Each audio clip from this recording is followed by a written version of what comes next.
video, I'm going to talk about algebra, sigma algebra, and countably additive measure. So let's first look at the definition of algebra. Let omega be a set of events, and A is a collection of subsets of omega. We call A an algebra if it satisfies the following property.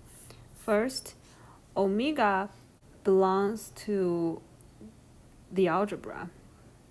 And secondly, the algebra is closed with respect to operations of union and intersection. Let's look at a specific example of what this closed in operation mean. For example, we have set A, set B that belongs to this algebra.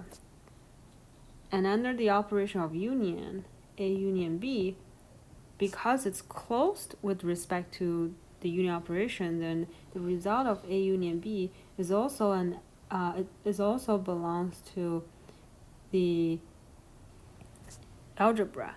Similarly, A intersection B also belongs to the algebra. That's what the word closed mean.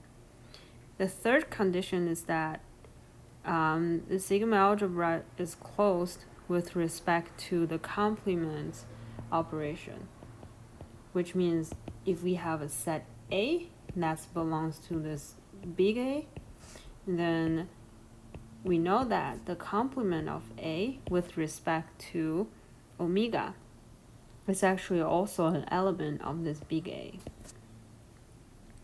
And if we summarize the second condition and the third condition, we can conclude that all the results of these Boolean operations still remain in the set. And there are some notes I want to mention here. First, from condition 1 and condition 3, we know that the empty set, which is the complement of omega, is also contained within this algebra, big A. So the second note is that within condition 2, here we mentioned the algebra is closed with respect to both the operation of union and the operation of intersection, right? But in reality, we only need either the union or the intersection.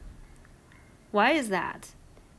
So let's look at an example. If we have A and B, two sets that belongs to our algebra A, then we have that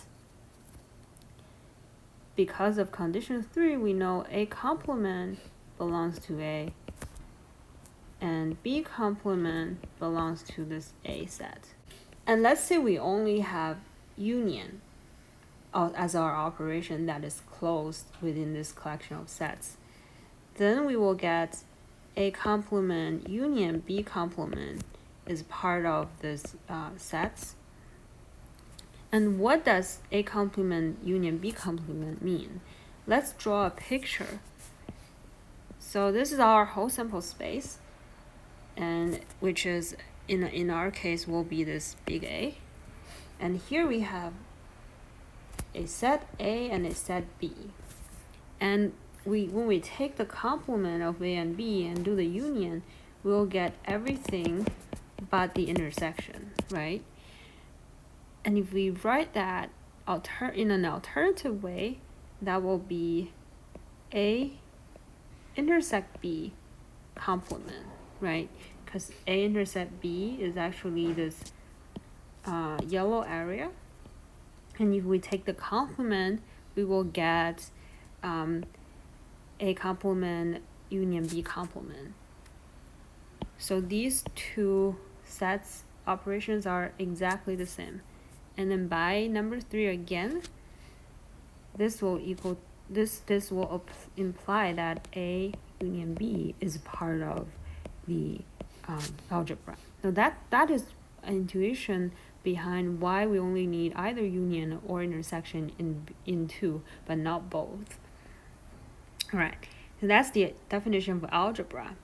And another definition I want to introduce is sigma algebra. Sigma algebra, what's the difference between the two? Well, the first condition remains the same, and the third condition also remains the same, which is if a set is in this algebra, then the complement of that set is still in the algebra. But what set sigma algebra different from the algebra is that the second condition is more complicated. Instead of having, let's say, two sets that their union intersection still contained in the algebra, in this time we want countable number of sets. So if we have a set AN, it's just an index for countable sets, and the union of n such sets is still contained within this F algebra, and the complement of the union, it's also contained within this algebra space. And if this algebra satisfies the fact that it's closed with respect to countable operation, then we will call this algebra sigma algebra. You might ask me, what does a countable set mean? So just a recall of real analysis concept here. A set A is countable if and only if we can build a one-on-one mapping between elements of A and the set of natural numbers. Remember, when we say natural numbers, there is an alternative way of calling natural number, which is counting numbers. Natural numbers are the natural counts for items. So if for any set we can find we can take elements from this natural number sets and assign them to a one-to-one mapping relationship to the elements of that set A, then we can call the set A as a countable set. Basically, if in plain English we mean that if we are able to count elements in A, then we call A countable set. Countable sets have infinitely many elements, but we are able to count them from 1 all the way to infinity. Next definition I want to introduce here is measurable space. So what do we mean by a measurable space? We call a space that is ready to be measured as measurable space. So the first element is a set that we can think of it as our sample space, and the second part will be a sigma algebra. And we are missing a measure that will complete this measurable space into a probability space. Definition 4, here I want to introduce the idea of finitely additive measure.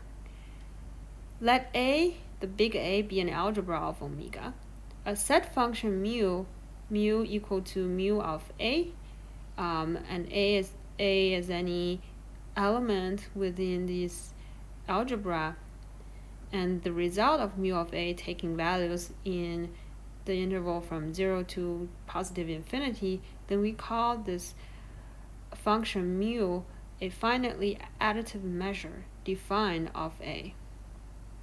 If mu A plus B equal to mu A plus mu B for every pair of disjoint AB in the algebra. So here are some keywords. First of all, a function on set, we can think of it as a measure, and we want it to be additive, which means mu of two disjoint sets can be think of as mu of set A plus mu of set B, and it's finite. We only consider finite disjoint sets. And on top of that finitely additive measure, we have what we call a countably additive property. So similarly to how we expand algebra to sigma algebra, we loosen this two disjoint sets condition to a wider countable sets condition.